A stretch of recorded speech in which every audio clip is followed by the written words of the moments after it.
Hey guys, how's everyone doing? This is Sir Jedi Sentinel, and welcome back to Sentinel Reviews. It's time for RWBY again, and this time we're looking at Volume 6, Chapter 5, The Coming Storm. As always, I will go over spoilers, and the episode is now public, so in the description below you'll see the link to Rooster Teeth's website where you can now watch the episode for free. And, well, what were my thoughts on this episode? Well, mixed to positive, I'll say. It's just coming from episode 4, which continued that trope I do not like, and which had a good B plot but a really lousy A plot, again because of that trope. This was a stronger episode. After a noticeable absence, the last 2 episodes, there we go, we're back to Cinder's plot and Cinder's subplot, and what she's up to, and a fan favorite is back. Neo. Now, I like Neo okay. I think she's a cool character, but we don't know anything about her, so compared to some of the other characters, I don't like her as much. But, except in RWBY Chibi. She is amazing in RWBY Chibi. But, yeah, Neo is back, and we get a brief set piece of her fighting Cinder. It was a cool fight. It was cool to watch. The animation, the choreography was great. I can't talk too much about it. I'm not an animator, nor am I a choreographer, so I don't know what went into it, but it was just visually pleasing.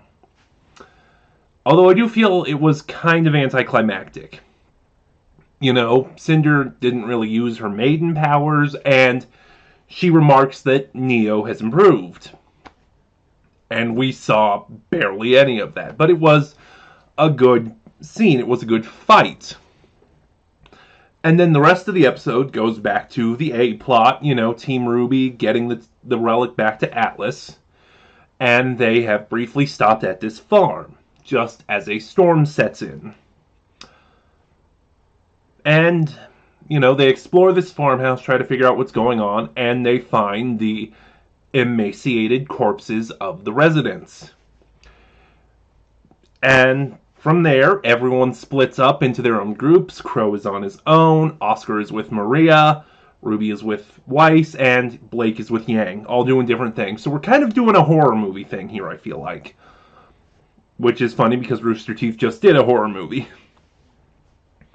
But, yeah, we got some good character moments here, which I was happy for, but not a lot happened in this episode. I feel like most of what we got was to set up what's going to happen in either the next episode or the next few episodes. Let's talk about Maria. Maria was...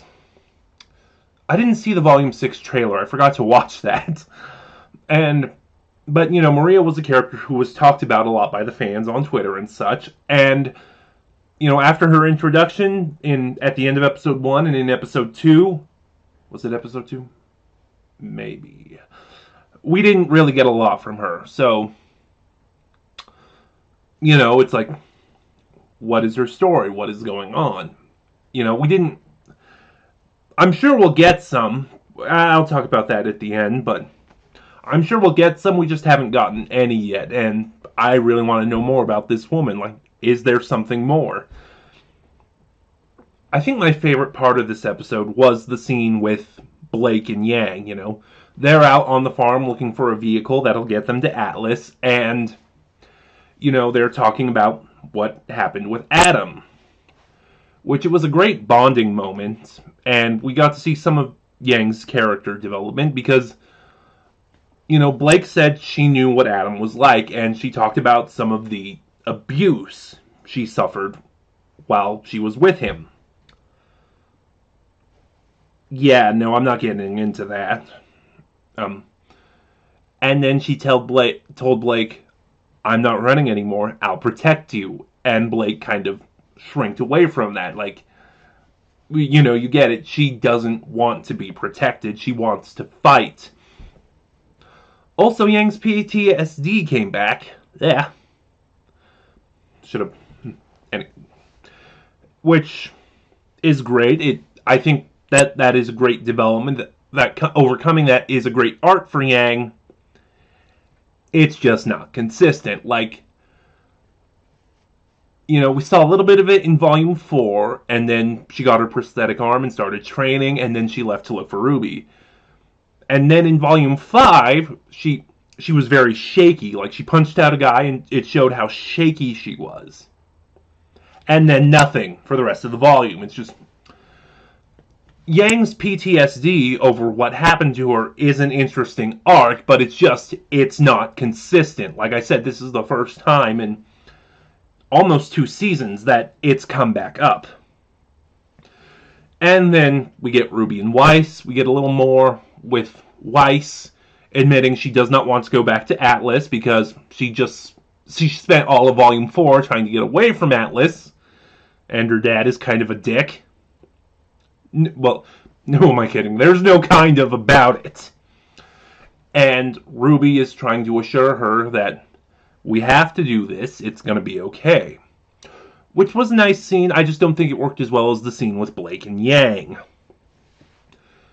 And, again, we got a scene with Oscar and Maria, but we didn't really get much. And we saw the chained-up basement, which will, again, possibly lead to explain why all the farmers here are dead, and what happened, and what they are now up against. Can't really comment much more on that, though, because, all we got was the door opening and closing. Overall, this was a much better episode than Chapter 4. Sorry, I forgot the numbering for a second. And all the setup we got will make the reveals and the payoff in the next few episodes interesting. However, there was a lack of substance to this episode. I'm going to give The Coming Storm a B+. But that was just my thoughts.